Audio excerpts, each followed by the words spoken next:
Hey y'all, Matt Trucks here. Team Torqeedo Fishing. This is my Jackson Kayak Kilroy LT 2017 model.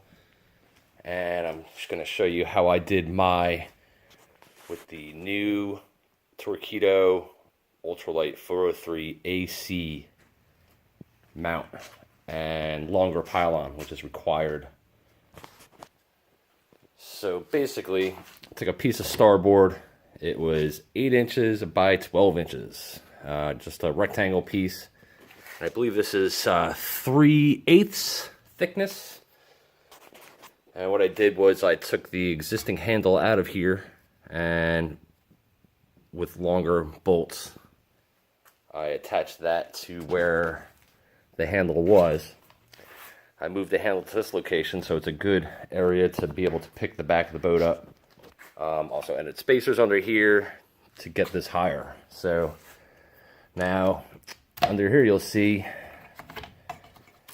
I have mounted the mount to GearTrac. And why did I do that? Well, it makes it completely easy to remove, but it also makes it easy for me to slide into a stowed position for traveling.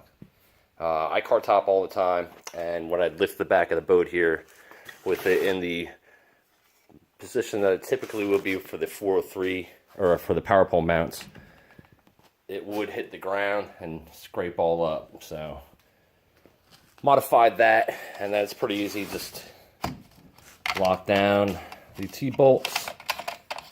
I did all 4. Under here I countersunk 1/4-20 screws into the starboard. There's a 1/4-20 backer behind it, which kind of recesses the hole, makes it real nice and clean. And this thing ain't going nowhere.